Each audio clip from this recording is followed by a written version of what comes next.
एक कहानी, अपना अपना भाग्य।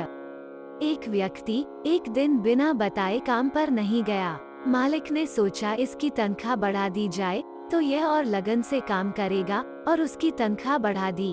अगली बार जब उसको तनख्वाह से अधिक पैसे दिए तो वो कुछ नहीं बोला, चुपचाप पैसे रख लिए। कुछ महीनों बाद वो फिर अनुपस्थित हो गया। मालिक को बहुत गुस्सा आया। सोचा इसकी तनख्वाह बढ़ाने का क्या फायदा हुआ, यह नहीं सुधरेगा, और उसने बढ़ी हुई तनख्वाह कम कर दी और इस बार उसको पहले वाली ही तनख्वाह दी।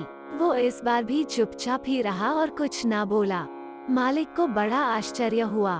उसने उससे पूछा कि जब मैंने तुम्हारे अनुपस्थित होने के बाद तुम्हारी तनख्वाह बढ़ा कर दी, तुम कुछ नहीं बोले, और आज तुम्हारी अनुपस्थिति पर तनख्वाह कम करके दी, फिर भी शांत ही हो, इसकी क्या वजह है?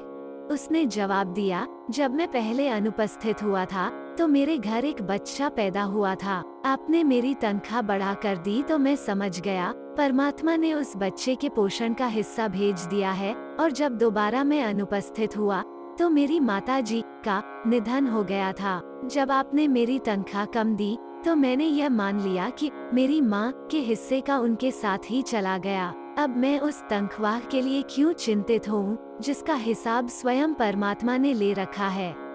बहुत ही मजबूत रिश्ता है मेरे और भगवान के बीच में। ज्यादा मैं मांगता नहीं और कम वो देता नहीं। सदैव प्रसन्न रहिए, जो प्राप्त है पर्याप्त है। जय श्री राम।